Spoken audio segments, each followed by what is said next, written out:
नमस्कार, मैं उदय प्रताप सिंह। आप देख रहे हैं इंडिया न्यूज और न्यूज एक्स। हमारी लगातार हरियाणा विधानसभा चुनाव पर कवरेज जारी है और आज हम आपको मिलाने जा रहे हैं एक युवा चेहरे से। जी हां, मैं बात कर रहा हूं आईएनएलडी के जाने माने नेता और आईएनएलडी के स्टूडेंट्स ऑर्गेनाइजेशन आईएसओ के अध्यक्ष अर्जुन सिंह चौटाला के बारे में। अर्जुन, बहुत बहुत स्वागत है आपका इंडिया न्यूज और न्यूज एक्स पर। बहुत बहुत धन्यवाद सर। अर्जुन, आपकी पहचान तो ऑफ कोर्स है ही, क्योंकि आप पूर्व मुख्यमंत्री ओम प्रकाश चौटाला के ग्रैंडसन हैं। अभय सिंह चौटाला जो पार्टी के जनरल सेक्रेटरी हैं, उनके बेटे हैं। मगर अब अर्जुन, आपकी खुद की पहचान बन रही है, क्योंकि आपको लोग देख रहे हैं युवा नेता के तौर पे। आप रानिया से इस बार आईएनएलडी के टिकट पर मैदान में हैं। अब तक क्या माहौल वहाँ आपको लग रहा है? देखिए, अब जहाँ जहाँ भी हमने कैंपेनिंग करी, लोग मैं इधर आ जाता हूँ थोड़ा, जहाँ जहाँ भी हमने अभी तक कैंपेनिंग करी है रानिया के अंदर, हर जगह से जी बहुत ही प्रेम, बहुत ही प्यार देखने को मिल रहा है और बहुत ही उत्साह देखने को मिल रहा है, कार्यकर्ता के अंदर भी, वोटर के अंदर भी। तो मेरा तो देखो ये मानना है, आज पूरा एक तरफा माहौल रानिया में इंडियन नेशनल लोकदल के प्रति है। अब तक जो है ज़मीनी स्तर पर जब आप उतरते हैं, ना कि रानिया में, सिरसा में भी और अन्य इलाकों में भी, क्योंकि आप, जैसे मैं कह रहा था, स्टूडेंट्स ऑर्गेनाइजेशन के अध्यक्ष हैं, तो अनेक युवाओं से जुड़े हुए हैं जो हरियाणा के अलग क्षेत्रों में हैं। क्या आप माहौल इस बार देख रहे हैं? किसकी तरफ हवा आपको दिख रही है? सिरसा जिले की जहाँ हम बात करते हैं, तो यहाँ पर पूरा पूरा का माहौल जो है वो इंडियन नेशनल लोकदल के पक्ष में है। उसका कारण है, सिरसा जिले में जितना विकास हुआ है वो केवल और केवल चौधरी ओम प्रकाश चौटाला जी के राज में हुआ है। कोई भी आके चाहे कितना ही क्लेम कर ले, लेकिन कोई भी पार्टी, चाहे वो कांग्रेस हो चाहे वो बीजेपी हो, इन्होंने कभी सिरसा जिले के लिए कभी ना तो कुछ करा, और करना तो दूर की बात है, ये ऐसी पार्टीज़ है जिन्होंने सिरसा जिले का नुकसान करा है। मैं आपको बताऊंगा, सिरसा के अंदर हमारी शुगर मिल होया करती थी, सरकारी शुगर मिल होया करती थी पन्नेवाला मोटा गाँव में। वो शुगर मिल चौधरी ओम प्रकाश चौटाला जी ने 2000 से 2005 के बीच में बनवाई थी, और उनका ये सपना था कि भी यहाँ का भी जो किसान है वो भी गन्ना उगाए। ज़मीन उपजाऊ है और घग्गर के तहत, राजस्थान कनाल के तहत पानी भी ठीक है, लेकिन दिक्कत कहाँ पर आई? जैसे ही वो गवर्नमेंट चेंज हुई, भूपेंद्र सिंह हुड्डा की सरकार आई, तो उन्होंने वो शुगर मिल हटा दी। अब उसकी वजह से नुकसान आज के दिन सबसे ज़्यादा अगर किसी का हुआ है तो वो सिरसा जिले के किसानों का हुआ है। उसी प्रकार से अगर बीजेपी की बात करते हैं, बीजेपी के राज में भी यहाँ नुकसान ज़्यादा हुआ है, काम तो हुआ ही नहीं।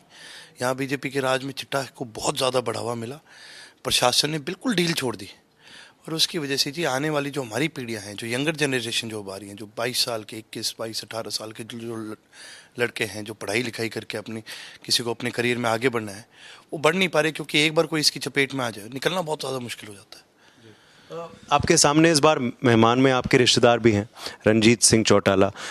वो निर्दलीय मैदान में हैं। हमने देखा कि उनके लिए दिग्विजय चौटाला भी प्रचार कर रहे हैं, चंद्रशेखर रावण को भी वो ले आए थे। तो ये जो मुकाबला है, ये क्या थोड़ा पर्सनल हो गया है? जी, मैंने तो पर्सनल लिया नहीं, अब वो पर्सनल ले लेंगे तो इसमें मेरे पास कोई इसका जवाब नहीं है। हमने यहाँ पर हमेशा सेवा की भावना से काम करा है। मेरे परदादा, मेरे दादा, मेरे पिता, तीनों रानिया हल्के से यहीं से विधायक चुने गए हैं, तो हमारा एक बहुत पुराना नाता है। हमारी पार्टी का एक बड़ा मजबूत कैडर है और हमने अपने संगठन को आगे भी बढ़ाना है, लोगों की सेवा भी करनी है। मैं उस भावना से आया हूँ। अब ये इस बात को पर्सनली ले रहे हैं कि मेरा गढ़ है, मेरा गढ़ है। देखिए, गढ़ किसी का नहीं है। जो काम करेगा लोग उसके साथ जुड़ते हैं। आपने 5 साल में काम नहीं किया, इनफैक्ट इन्होंने 5 साल में लोगों को तंग ज़्यादा किया है।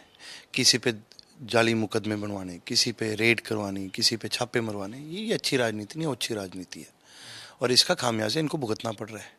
बुलाओ जिसको बुलाना है, चाहे रावण जी को बुलाओ, चाहे मेरे भाई दिग्विजय को बुलाओ, चाहे किसी और को बुलाओ, किसी का समर्थन लो, इस बात से फ़र्क नहीं पड़ेगा। लोग आज इनसे कट चुके हैं और लोग इंडियन नेशनल लोकदल की तरफ वापस आ चुके हैं। जैसे आप कह रहे हैं, इंडियन नेशनल लोकदल की तरफ वापस आ चुके हैं, क्या आपको लगता है ये चुनाव जो है, ये एक वर्चस्व का चुनाव भी है आईएनएलडी के लिए? क्योंकि हमने देखा है कुछ पहले चुनाव में ज़्यादा इम्पैक्ट नहीं हो पाया आईएनएलडी का, जो आईएनएलडी एक समय पूरे प्रदेश में राज करती थी। नहीं, देखिए, रानिया की मैं आपको एक खासियत बताता हूँ। यहाँ पर हमारा कैडर हमेशा से बहुत मजबूत रहा है, हमारे कार्यकर्ता बहुत मजबूत रहे, उनका तालमेल बहुत मजबूत रहा है। आज तक जब से रानिया की सीट बनी है, और उससे पहले रूड़ी का भी अगर आप इसमें लो, इसमें ऐलनाबाद के भी गांव आते हैं, इसमें और भी गांव आते हैं, तो ये जितने गांव हैं, आज तक इंडियन नेशनल लोकदल केवल 2 बार यहाँ से चुनाव हारी है। एक बार आई थिंक शायद से 82 के आसपास उस समय, और दूसरी बार पिछली बार जब रणजीत सिंह जी यहाँ से इंडिपेंडेंट जीते थे, और वो भी सिर्फ इसी कारण से कि पहले उन्होंने चौधरी ओम प्रकाश चौटाला जी से टिकट ली थी, तो लोगों के मन में कहीं ना कहीं वो डाउट था कि भाई क्या पता भाई अभी भी ये इनके साथ ही हूँ, तो इसलिए लोगों ने वोट करा, और कोई कारण नहीं है। वरना 32 साल से नहीं जीत पाया, अगला चुनाव अब जीत के दिखा दो। लड़ाई वर्चस्व की नहीं है, लड़ाई विचारधारा की है। यहाँ विचारधारा से लोग जननायक चौधरी देवीलाल से जुड़े हैं, और जब कोई उनकी विचारधारा पर नहीं उतरता तो फिर घर उनका इंडियन नेशनल लोकदल ही है, क्योंकि विचारधारा केवल हम ही जननायक चौधरी देवीलाल जी की विचारधारा को आगे बढ़ाने का काम कर रहे हैं। हरियाणा का जाट किसके संग है? अहम वोट बैंक है जाट यहाँ।